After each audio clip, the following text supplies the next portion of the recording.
It does, like, Yep. yeah.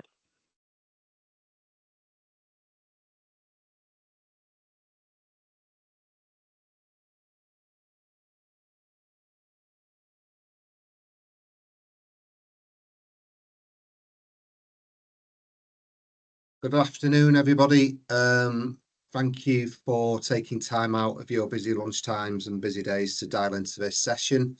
If someone could please just acknowledge that we can see me and hear me and see this first slide, that'd be greatly appreciated. Amazing. Yeah. Thank you. Because we've got lots of different organisations, a lot of different businesses on with different browsers and whatnot, sometimes the chat function is restricted. But please, if if anybody wants to reach out after the event, please just find my email and reach out. We are going to give it 1 or 2 minutes just to get the attendees up. We've got over 65 people who have registered their interest today, so we're just going to give it another minute, and then we'll make a start, because we don't want to lose any of the time for the core guest speaker.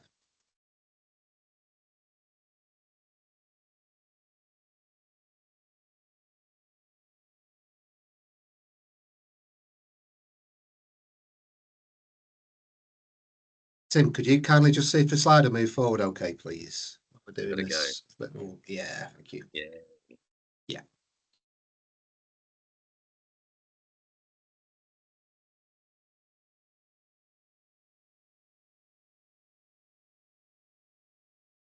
As Lee said, if there's anything afterwards, I'm contactable if anybody wants to ask anything directly as well. Give me a shout. I'm always happy to help anybody. Great stuff. So I'm going to make a start. People will be dialing in and obviously getting away from the last meetings, but by the time I've done the preamble and myself and the ISPE been able to put a position statement, more people will be on, hopefully, and then we can listen to the core bit, which is Tim, our guest speaker. So yeah, thank you for everybody who's took time out. This is, I can't believe we're halfway through our series, but this is episode 3 on our embracing diversity in the workplace. It's a joint venture on behalf of the Chartered Institute of Building and the International Society of Pharmaceutical Engineers. I hope I've got that right. We love an acronym. I hope I got the acronym correctly positioned there. So next slide, please. So I represent the Chartered Institute of Building. I'm a Chartered Construction Manager. My name's Lee Renshaw. I am also chair of the CIOB Manchester Regional Hub. So myself and the team CIOB of ISP have set this amazing webinar up. Bit closer to the CIOB, anyone doesn't know us, you know, we are a go-to organisation to demonstrate modern professionalism in construction management globally. Our charter and our EDI principles are looking at quality and safety, environmental sustainability, and key one for today really is plugging and sustaining our skills gap and talent pipeline. So we know that, you know, diversity in mind as well as diversity in body and ethnicity, for example, bringing a broad spectrum of people together is the best way to drive change and to be the best in our sectors, really. We have a membership community of over 50,000 strong, and we are a truly global organisation. Next slide, please, Tim.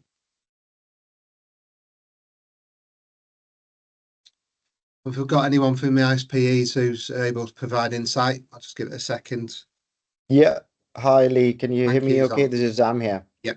Thank you, Zam. Over to you, mate, for this slide. Thank you.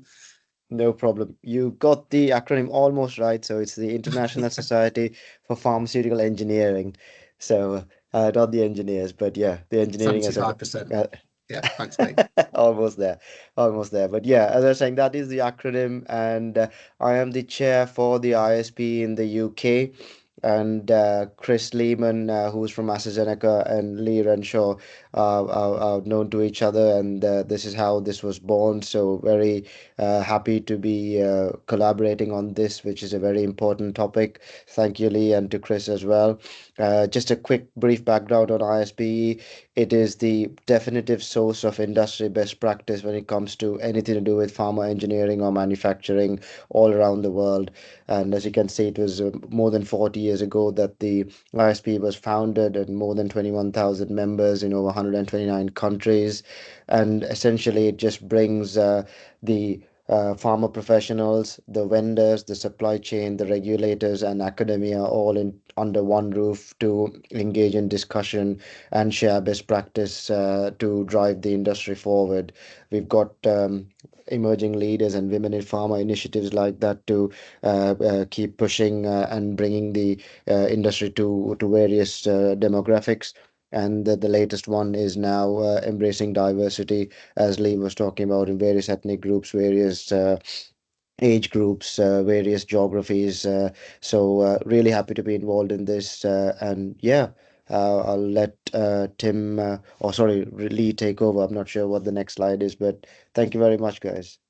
Thanks, Sam. Great insight. Next slide, please, Tim. Yeah, so basically we're two very similar organisations, 75,000 members, and the diversity of brains in members, I'm sure, are some of the reasons why we're all here and we've been successful. Okay, back close to home for the CIOB and our EDI and our project charters, our business charter, you know, life science sector back into the pharma space and broader in construction holistically. We know that, and we keep going on this huge skill shortage. Yeah. So what we want to do is, as leaders, as industry leaders, we want to make sure the talent pool is best fit for purpose. Yeah, and we want to do that in accordance with our corporate plan. Next slide, please. Close to home in the UK, 250,000 construction workers needed by 2027, you know, and again into life sciences, built environment. I'm sure that's even bigger in the STEM sectors as well. Next slide, please. Back to diversity though, in construction, you know, we've got a very small proportion of women in our sector, and all the skills that the ladies will bring. And also across our different minorities from ethnicity and disability. And again, you know, some of neurodivergence is classified as a disability, but we want to sort of shake that perception really and use the skill set that we can bring into the sector. So that's why we want to increase our talent pool in the diversity space.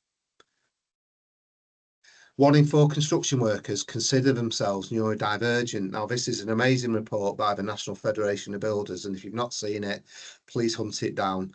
But what it does say is, in science, technology, engineering, construction, more neurodivergent people see it as a moth to a flame. You know, we are an exciting sector, and people with ADHD, for example, they want to come and work in exciting sectors. So I think we're highly represented portion of neurodivergence in our core sector.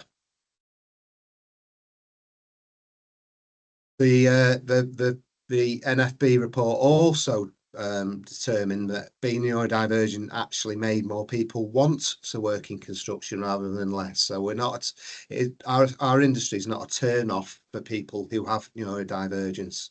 We should acknowledge that and then obviously develop that to attract but also retain that talent, you know, get people playing to the best of their abilities in the right environment. Next slide. Just a bit of overview here. So again, we are halfway through. This is the episode on autism. We've done some previous ones on ADHD and more the holistic one.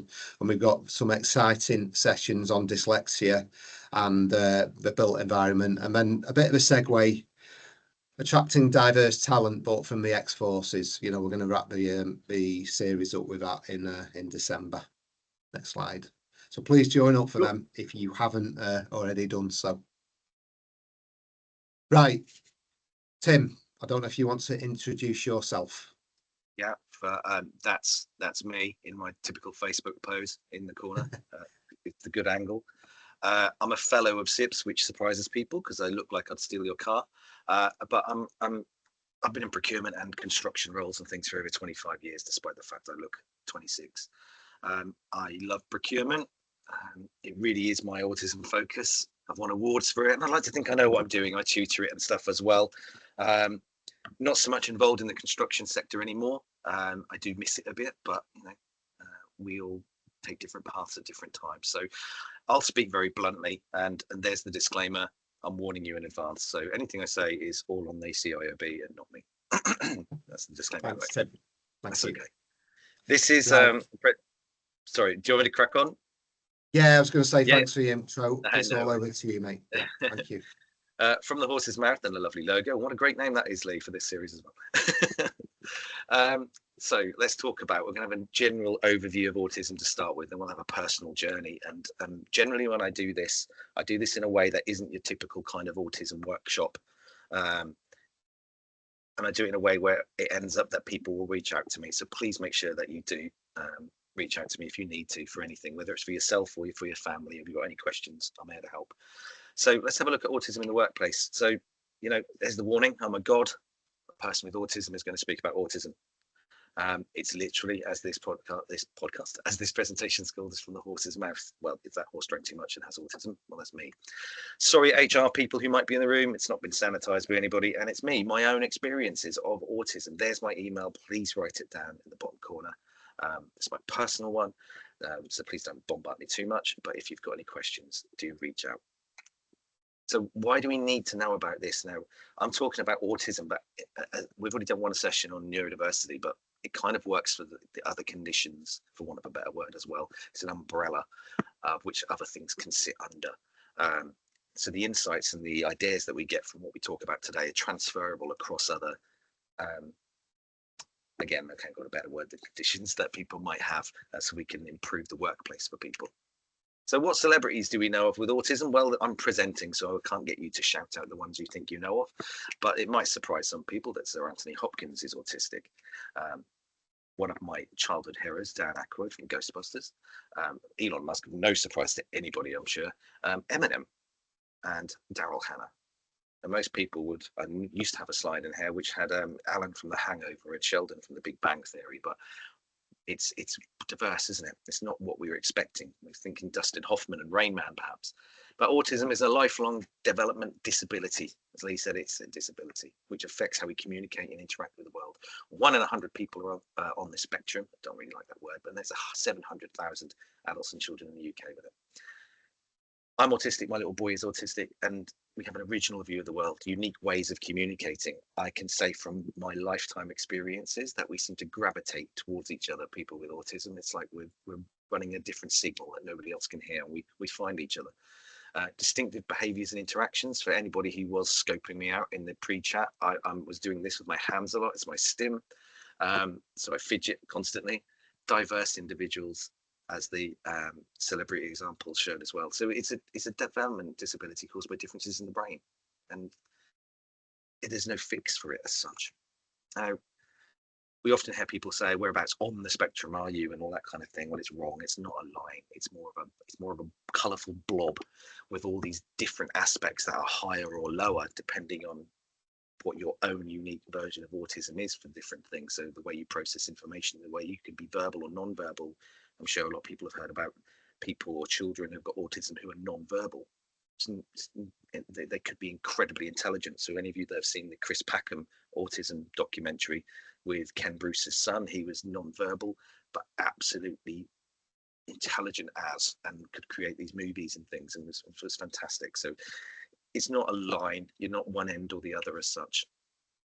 This is just, as I said, just to start with, it's a general overview. So I don't know if the people got the facility to put questions in the chat, Lee, but if they wanted to, I'm sure they could. If that's possible, that B or yourself could monitor that. I'm happy to take questions. So to start with some myths, it's not curable, nor does it need a cure. It's not something that can be fixed with a pill. Autism is caused by vaccines. No. Diet, no. Poor parenting, definitely not. No, it's not any of those things. And it doesn't just affect children or men. And it's not recent. It's always been there. We just haven't realised it. As things go on, we discover these things as we evolve as humans. So autism is about over or under sensitivity. So mine is auditory. So when my kids start screaming and jumping around the house, I literally cannot cope, as I'm sure many parents will agree with, but for me, it's hell on earth. If I'm in a crowded room with lots of people talking, I can't hear anyone because somebody stirring the tea across the other side of the room, that tea stirring will be just as loud as the person standing next to me talking. So I can't filter the sounds. They're all set at the same level. Some people can have visual sensitivity to light. It could be touch, textures, temperature. So a lot of people with autism can't wear certain clothing, very sensitive to things. Over and under sensitivities with smell. I can't smell anything, but I can feel smells, which is a really hard thing to describe. Sensitivity to taste, to movement, balance, and to body position and things. So yeah, I'm one of them that fidgets constantly and could probably sleep upside down hanging by my feet if need. Some of the things you hear is, we live in an age of being wary of offending people. Is it offensive to call somebody autistic or something else? Well, ultimately, as I've said, I won't go through this word for word. Maybe if you're ever in doubt, if you're working with somebody that's autistic, just ask, because it avoids all the politics and social cues of trying to get around things. If I can speak for everybody with autism, I'd much rather that somebody come up to me and just ask me something bluntly, yes or no, can I call you this, then, and I won't be offended by it. So some people like to say they've got autism, some people like to say they're neurodivergent, dye their hair and jump around. Other people don't want to, they just want to get on with life. But can we say we're all a little bit on the spectrum, aren't we? No. And if you do say that, I'll probably hunt you down. It's not something we can all say we're all a little bit on the spectrum for. Just because you like the same parking spot every day, or because you're a bit miserable, doesn't mean you're autistic. You could just be a bit miserable and you could have a habit. So going through an autism diagnosis, and I don't know who here has gone through one in this group or got them going through with their children, it's really time consuming. It's very, very complicated. There's a hell of a lot of forms. There's face-to-face interviews, and you have to hit all the criteria, and it has to be explained by being autistic and not anything else. So your background, your upbringing, and that can't be the reason why you're a miserable person, for example. It has to be caused by autism. So you can't be a bit autistic. Here's the buzzword bingo I like to throw in. I'm sorry about the state of my slide here. I've never quite been able to edit this one. I'm not quite sure why. My child loves dinosaurs. They're obsessed. I think they're a bit on the spectrum. No, they're not. They're just like dinosaurs. That child's naughty. So we see the screaming child in the shop. They're just naughty. Their parents are using this excuse. They just need some discipline. Please, honestly, no, stop. And various other ones. With the good one in the corner, are you good at maths then? So where on the spectrum are you? Over it to some degree. So let's try and just be wary of some of these things we say. My own experience is, as soon as I start talking about autism to somebody, they like to throw back their own opinion and how they are, and they think they're a bit autistic. And I don't know what it is, because I wouldn't do that to somebody who's in a wheelchair or pregnant. Oh, I've got a stomachache. I think maybe I'm a little bit pregnant. So we need to stop it, okay?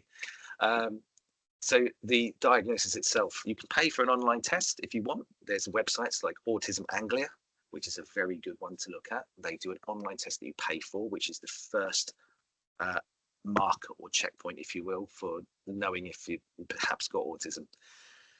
Following this, you then medical history, life history, all this kind of stuff. Lots and lots of things are needed, supporting videos, letters from doctors, schools and stuff like that, especially if you're doing this for a child. And then there's a formal in-person diagnosis, which is very intensive. And then, yeah, great, you've got it. Then what? You've been told you're autistic. Doesn't change anything. So as a parent, it's not a magic bullet. You're not going to suddenly get all the support in the world for your child till they're 16. Not at all. It's a battle. And if it's for yourself, it doesn't suddenly make you feel better overnight, I would suggest. So be wary if that is something you're going through or looking to go through. It may well in time give you a better understanding of who you are, but it's not going to be a magic bullet. You don't look or behave like you have autism, and a lot of people will say they can't. Some people have come to me, they don't know me obviously, and said it's a surprise that I'm autistic, because I do sing. I sing in a band and things like that. So because I can zone out, I can focus on things. But what am I supposed to look like? And we mask. Now, my little boy is the the king of masking. Even in his diagnosis at 7 years old, they said they'd never met anyone, adult or child, who masks so well as he does.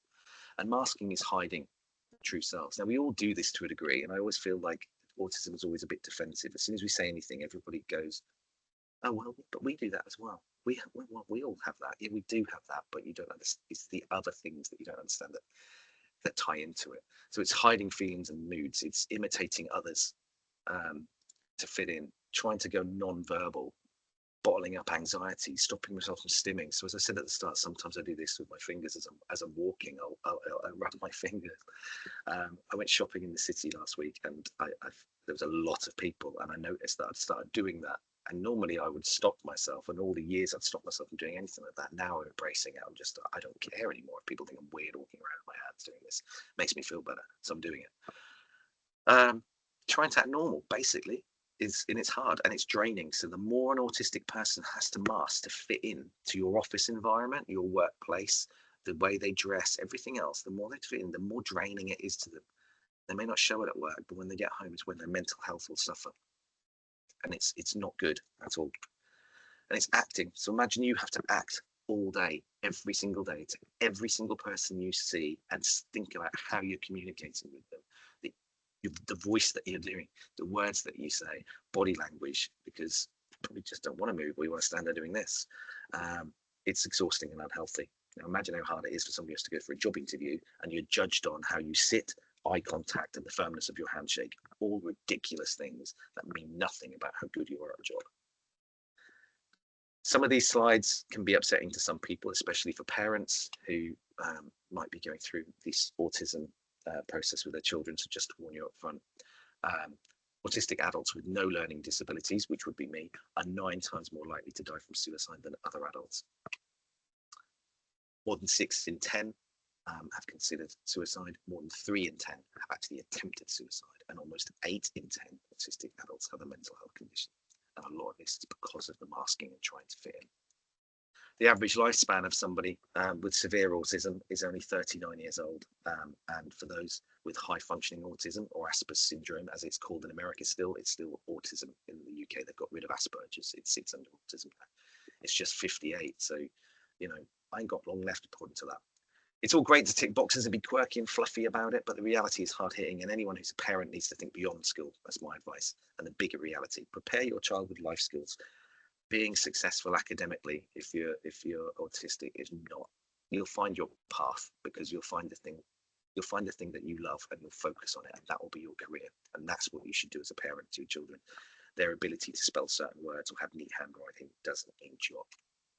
So I've got a theory about some of these statistics. I believe that if more people with autism had employment and subsequently felt comfortable in the workplace, we would see a reduction in the depressing statistics of mental health and suicide.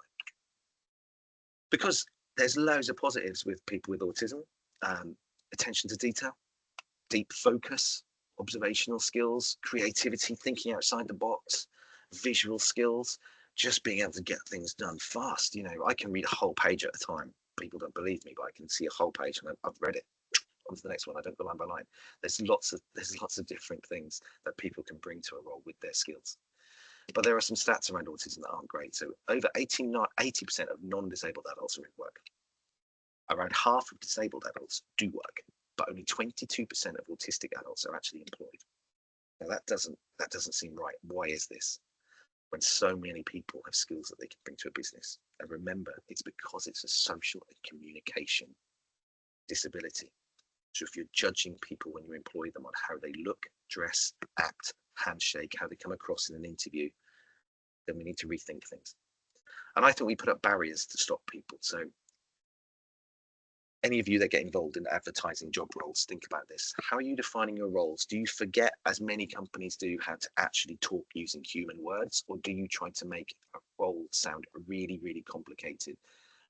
Like you've swallowed a thesaurus to describe it. It's a bit like Joey when he got the thesaurus of Friends, isn't it? An expediter of invoicing. Oh, you sort invoices. Let's just keep it basic.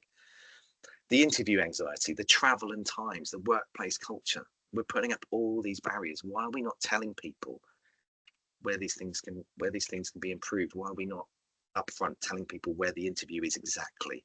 Why can't we give questions in advance? Why do all job interviews have to be like you're interviewing a car salesman for an admin role, or for a role where communication, on the spot communication, necessarily isn't the driver for that role? Why do we do it? It just seems to be something we do.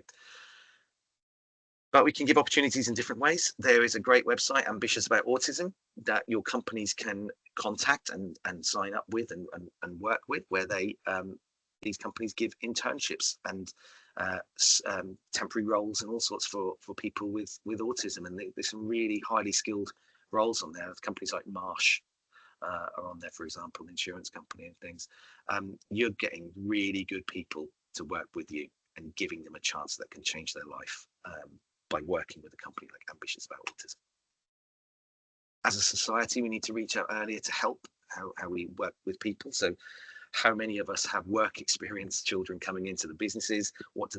They shadow people around, shuffling, looking very miserable for a few days, getting absolutely overwhelmed with information. While most autistic people don't actually go on work experience, they'll find a reason not to, or they'll go to somebody they know. And if they did go on work experience, the experience would be so horrific for them that it puts them off for the future. So again, feeding into what I think are the bad stats. So I think generally, not just for autism, we need to come up with more creative work experiences, especially in the construction industry, where we'll chuck 15-year-olds onto a site where they're completely overwhelmed, or into a really stuffy office environment that they're not used to. How many of them actually convert into people working for you? So I think we need to have a rethink. I think that we should look at arranging links to children or people with autism and giving, and I'm picking on autism or whatever. I think we need to look at linking with schools and colleges near your businesses and say, let's link with somebody, a pupil, and arrange a long-term experience building with that child. So they're coming out of the routine. It takes time. You can't just shove somebody with autism into a new environment for a whole week and then drag them out again. Let's have that initial meeting over Teams. Let's get them to know you. Let's do it. And I think we'll develop more people. And I think this could work for every child. I think it needs a rethink. If you've got existing colleagues with autism, what are you doing about it? I mean, I don't know if anybody wants to put into the chat or anything. If their workplace is very proactive about autism, do we actually make reasonable adjustments, or do we wait for people to shout up and say, I need them? Most people with autism are ever going to shout up and say, I need this, because it's hard enough just existing without having to do things. And there are some depressing stats around reasonable adjustments for autism in the workplaces. And I've highlighted 3 of them from a report that's available. It's referenced there at the bottom of the University Employment Survey. 87% of participants surveyed felt that adjustments would make a critical difference to their performance at work. 87% of people with autism just needed some slight reasonable adjustments. Maybe sitting somewhere else, maybe a bit of flexibility about start time, maybe some materials to help their job easier. Only 2% reported their employers had been proactive in seeking this out. And from my own experiences of everything, yeah, that's very, very true. And just under 1/3 felt unable to discuss the need. There are other stats as well, some around when they raised it, how they actually singled them out and they felt under pressure for doing so. We put an unfair spotlight on people once they say they have autism, unfortunately, whereby it suddenly seems like it's a problem to manage. Oh, right, okay, we need to log everything they say and monitor them now forevermore. That's not how it is. Everybody should be treated the same, but sometimes people need a few adjustments. So what support can we do? Some dress code flexibility, because we go back to the clothing aspect. Maybe they're not customer facing. Who gives a, if they turn up in a shirt and tie to the office or not, or they turn up in a t-shirt, doesn't matter. Can we have some flexibility about start finish times? Because maybe there's some travel anxiety and things. What are their preferred methods of communication? Now, I know my own experiences, I get in trouble constantly for how I email, and also for being quite rude and interrupting people, and crossing the line with humor, all those things. But that's just me, isn't it? Seating equipment needed to avoid sensitivities, light, noise, etc. And understanding it shouldn't all be on people with autism to try and fit in. Can everybody else try to fit in a little bit? Don't misunderstand the communication. Give them a little bit of tolerance. Understand if somebody's under pressure and perhaps they're starting to have a bit of a meltdown or a shutdown. If you've got parents of children with autism, give them some flexibility, because I can say now they're probably very, very sleep deprived. It's exhausting. So give them a bit of a break. It's hard to have autism. It's hard to be a parent of somebody with autism, but it's easy to give flexibility and understanding without going down the formal route and trying to monitor people and everything else. Just be human. So that's the awareness of autism. Some things I think we can do around employment to make employment easier for people to come into our industries, because we're talking about shortages in construction, aren't we, and things like that, but we're not doing anything. We just keep doing the same old things. We go to school fairs and we hand out pencils, or we go to a careers day at a school and they all sit there bored. It's not the way to drag people in. We need to link with people and give opportunity. I think autistic people will take that opportunity more than others. They'll grasp it, something to sink their teeth into and focus on. And I think we need to think outside the box and just start doing things. How many of your businesses are near a school or a college? When was the last time you went in and said, have you got any people we can have work experience with, and do it in a different way? Anyway, I got off my soapbox. For personal journey, for context, which I always share, and I've always talked about taking these slides out, but everybody seems to enjoy them, so we'll keep it in. There I am, from shy, almost silent boy to the much louder, hairier man that I am now. I've changed a bit, look, it's great. That is a Mr. T knitted jumper that my nan made for me back in the early 80s. So I've got autism. It's my superpower and weakness. Some people don't like having that said about autism being a superpower, but it is a part of me, but it's also my kryptonite.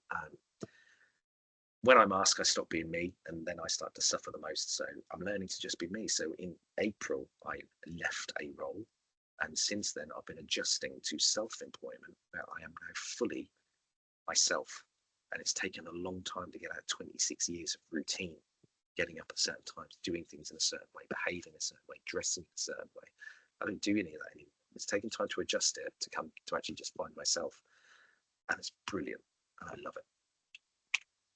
So how did I know I had autism? Well, actually I was struggling with depression for a long time. I still do on and off, and during the conversations, like a therapist or whatever they were for depression, she actually suggested actually probably autism, because the child was going through an autism diagnosis at the time. So you're most likely are as well, because it's hereditary. So I then paid for the private diagnosis, which confirmed I was autistic. It's a lot quicker to pay for a diagnosis. So that was done. But then I was lucky. By sheer chance, I jumped the queue to get an NHS one as well. So I avoided 4 years of waiting, got one in about 3 months, simply on the fact that I said I live nearby. If anybody cancels, can I pop in? And that's what happened. So I had my 2 diagnoses to validate, and it was only until I got the second NHS one that I actually believed it in a weird way. So how did it make me feel? Was it a magic bullet? No, it wasn't. All of my childhood memories had a new twist to them. Everything suddenly became different. It's like my memories are in black and white and now they're in color, or vice versa. Very, very difficult. I've suddenly become aware of my stims, like my hand, my fidgeting, and negative traits, how I find it hard to make eye contact, how I don't like speaking to people in person necessarily. I felt like a bit of a fraud, a bit of an imposter syndrome and all that kind of stuff. But time has helped. And as I said, now working for myself, I'm learning to stop masking. So it's much, much healthier for me. I don't have to pretend and put the mask on every day around everybody. But it's put a new twist on what people have said about me over the years. So I've gone in trouble a few times over the years. So you don't follow the rules. Why should I? Your rules are rubbish. I can see better rules. Let's get on with them. Your emails are not polite enough. I'm sorry if I don't say hello, but when I talk to somebody, I don't go, hello, Lee, how are you? And Lee goes, hello, Tim, I'm fine, thank you. And I go, hello, Lee, that's great. What are you doing today? Hello, Tim. That's not how emails work. So I'm very much, you're in the same building as me. I'm just going to put oi and get on with it. You're 100 miles an hour and need to slow down. I've got one pace. If I'm focused on something and I see a solution, I'm going to smash it out. That's just how it's done. I am scruffy and I don't dress appropriately, but define what scruffy is. It's all a matter of viewpoint, isn't it? You don't show enough respect and you need to watch how you talk to those above you. That's my communication deficit. I've been told that sometimes, I've actually had it said to me in a meeting once, why are you sitting there looking so smug? And it's not, I was just trying to actually look like a human. I wasn't doing anything. You get earphones in too much because I'm blocking out the noise of all the conversations. So music helps me focus. So I had to battle to be able to listen to music while I was working. I'm impatient. You're impatient. We're looking into it. No, I need to know what's going on because my anxiety causes me to worry what the email says about, can we have a catch up at 2? And all of a sudden I'm like, what did they catch up at 2 about? What have I done wrong? Blah, blah, blah. Please just give me a little bit more detail. So maybe others with autism experience things like this. We're not doing it on purpose. On a daily basis, I think we're all trying to fit into a world that we don't fit into. Square pegs and round holes. Every single day is new. Every single day is a battle for people. But with employment, I got lucky.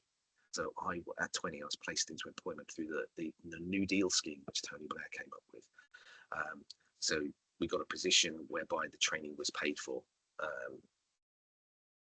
by the government, and it's been claiming benefits for 2 years or more. So I'd left college and I wasn't getting a job because of all these interview anxieties and the way I come across. Maybe I'm not making eye contact and not giving the salesperson confident answers. So if it wasn't for this, I wouldn't be a fellow in SIPS. I wouldn't have found my way into employment and stuck it out all those years. So the barriers, like I said earlier, were removed from me. So why can't we just take the barriers away for others and give opportunity, try opportunity? And I've tried at a former employer to give an internship as such. I found a charity that would have paid this person's subsistence, yeah, whatever the word is, for their lunches and their travel every day. And I wanted them in my team for 3 months because it would give them a chance to build rapport and everything. And just in my team, doing a specific role, not being shoved around the office because that wouldn't suit. So I'd already met this person. I'd sort of slowly sown the seeds, but they wouldn't do it because it was just so different and it would take resources. It really wouldn't have done. And then the next thing, we're at a school fair trying to get people to join the construction sector. So it makes no sense. So we need to take these barriers away. Autistic people are great. Autism won't stop me, as it won't Lee, because he's on a crusade as well. We're trying to make things better for other people. That's why we do it. So all this nonsense that I do with these awards, and look how awful I look in a penguin suit, trying to smile. I just can't. It looks like I'm going to the toilet. This is all that I shout about on LinkedIn, this sort of stuff, and I do it because anybody else with autism, if you might be struggling, can think, well, if that numbskull can win something, then so can I. And that's exactly why I do it. So we're trying to do these things. But you know what? None of this stuff matters because all I want to do is to inspire somebody or get an employer to take on somebody with autism. I have had some success. I've had an SME in Great Yarmouth in East Anglia, an SME take on autistic staff specifically, and he won't employ anybody else that isn't. He's taking them on and giving them opportunity because the best workers he's ever had. So he's doing that all the time now. So, as Marvel series said, what if your company did engage with a local school and said, you know, there's somebody with autism, how hard can it be to send an email and get that ball rolling? Do you really have to jump through so many hoops? What if you revise and look at the way you advertise for jobs and start interviewing for the role? Why do we have to have somebody sat across a table for an admin role, asking them questions of where they see themselves in 5 years? What do you know about us? How the hell does that help the role? Doesn't. Let's do things in advance.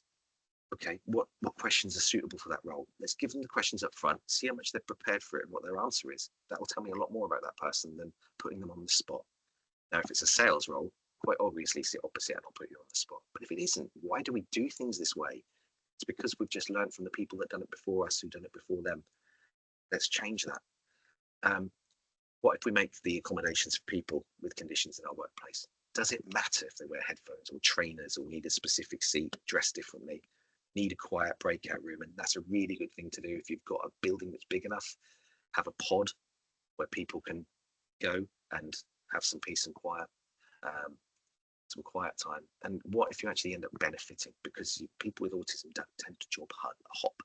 They're not going to be 2 years and move like so many people are these days. I'm looking at you, everyone pointing at. They're going to stay there for a long time, and they're going to challenge things. They're going to come up with new ways of working. So finally, what if you as a person stood up and just made a difference and just said, no, I'm going to take this on board and do something about it? So it's about doing the right thing. There's my email. I've got a Word document that you're more than welcome to have, which is about reasonable adjustments in the workplace, and like a checklist of things you can be doing. So it's an actual practical document you're more than welcome to have. And there are some useful websites about autism and the various support and stuff you can get in the bottom left corner there. And back over to Lee. Tim, just first and foremost, thank you so much for again coming on and giving your own insights from the horse's mouth. I think you're the catalyst of this whole episode, this whole series, really. So again, it's amazing that you take your time out to present, and yeah, you're testing people's views and opinions on what autistic people are just by speaking up and having that confidence. So couple of questions in the chat before we move on. So first Yeah. one, what's been your own personal experiences on an employer walking the talk, and that's with their commitment to reasonable adjustments and accommodations? And I won't name please, them. no I won't name. swearing. Yeah. No, I won't. I won't name them. There's a few employers on my LinkedIn, so you can decide which one it was. Yeah. So when I announced when I announced my autism, it changed the relationship that I'd had, which was positive, into a negative. So they actually then ended up putting a spotlight on me, whereby I think they were fearful almost of getting sued or something. It's one of those type of scenarios. It's that fear. Oh, we've got that to manage. And it then ended up being a monthly well-being meeting with a person from HR and a director every month. Are you okay? How's this? And that wasn't even the right. So the adjustments weren't great. I had to fight for them. They actually forced me to share my autism diagnosis to kind of prove it, which was terrible. So from an employment point of view, my own experience was horrible. I've had other people reach out to me and say that they're not even going to announce it to their employers because they're fearful of what will happen. And I've also been to recently a autism awareness training workshop, which was held in Norwich by a solicitors, and it was all very negative about record everything, manage them. This is what you do. That kind of scenario, and nothing positive. So it's very, very litigious, thinking Yeah. about blames and claims rather than helping the individual and helping them shine. And I suppose you and I are both at the end of our bit later on in our careers, and we're at that moment where we don't really we don't care about that. We're happy to declare it, but it must be for our younger talent pipeline. There's a serious reservation around declaring that, and I think for major employers and organizations, finding people to feel open about whatever their divergence is, be it neurodivergence or sexuality, for example. Some organizations need to get with that program to bring the best talent in. Absolutely. And also as well, sorry, on that regard, I think parents of autistic kids using their own holidays for appointments and all this kind of stuff, rather than actually just reaching out and saying, look, this is hard work. They need some adjustments. And I think as companies, we can be a little bit more forgiving on people in that regard. Absolutely. And by sharing this message and making it an open door policy, hopefully our kids will benefit from that. You see education improving all the time in that openness to divergence. So yeah, we're talking about it is the best way forward. Yeah. And one more, just your views really. There's a common phrase saying, when a flower doesn't bloom, you fix the environment in which it grows, not the flower. Yeah, what do you think to that? Perfect. I think it's so hard from my own experiences. I was told, why don't I use a delay on my emails to make sure that people don't misunderstand them? Can you do this? Can I change that? I must be able to control when I'm having a meltdown. I can't control when I'm having a meltdown. It's physically impossible. It's the disability of me. If something has annoyed me to that degree and seems that illogical, that my mind has just gone, it's going to happen. So why can't people around me understand that's what's happening and not punish me for it as such? So yeah, whoever's done that is absolutely right. Yeah, it's the pressure cooker of that work environment, isn't it? That's caused you. It's like the analogy, you're in a kid's party and that chaos of the kids' party is making it difficult. So again, the work environment, where you sit and work and engage, and your working practices is what molds it used to be the best that you can be. I really like what you've just said there with it being like a kids' party. So I think everybody here who might have a child who has been to a kids' party understands how horrendous it is and how loud and everything. Well, that's just a typical working day in a fairly busy office. If you've got autism, it's not too dissimilar. Yeah, Okay, and last comment there, just on noise cancelling headphones. I think, you know, we should all we benefit everyone, don't we? But anyone who's on Oh yeah, the the loops are spectrum, great. I've got loops. yeah. Loops are So fantastic. there's a top tip. Loops are fantastic. Absolutely fantastic. Embrace them. And also something I've come up with in lots of conversation. If you've got a child with autism and it's always that it's so difficult to get them out and do anything, buy them a Nintendo Switch. Let them sit on the Nintendo Switch when you go out. Give them the things they need to be mobile, to be happy, because it's their safe space. They're not doing it because they're a gamer. It's that thing. It's their world. Their escape from what's going on around them. So, and then even as adults, there are things we need. Just a disclaimer there, other games consoles are available. Tim, thanks so much. If you do have the ability to type in the chat, people are asking for your email. If not, I will, if you're okay with it, I'll copy and paste it in at the end of the session. So just back to the CIOB elements, and Tim, thanks for driving these. So we have a CIOB assist program. So again, that good mental health across all our 65,000 members. You know, please lean on that facility and reach out. And again, you know, we can confidential counselling and other resources. And again, you know, our members, we have mentors, mentees, please reach out. If anyone wants to discuss anything private in a safe space, I'm more than happy to support. Next slide, please. And again, you know, we have a EDI charter, and again, that's been going since 2021, but we do realise that, you know, there's a lot of focus in this space at the moment. The whole social media is going crazy for ADHD, for example. There's a lot of suicides in construction in our environment, and we need to start looking at how we can reduce that. And I do think, and Tim, you built on it in your deck, how we create environments and build environments for organisations to grow and use their talent pipeline. We've got to think about the builders and the constructors who do it. So I know Michael, who's going to do an insight in from a dyslexia perspective, but also on building buildings to suit. There's definitely more work to do in the porta cabins and how our construction workers work. Next slide, please. And I think that wraps it up, and we're actually ahead of time, which is fantastic. I think just wrapping this session up, please reach out again for any builds. Please sign up for the remaining 2 episodes. Tim, thank you so much for your time today. We will do more work next year. I have no doubt about that in what's passionate to us. So thanks everybody for their time today, and look forward to the next session. No worries. Thank you everybody for having me. And if anybody wants me to help and present or speak to them, I'm more than willing to help. Yeah. Thanks so much, everyone. Yeah. Take care and sign up for the next session.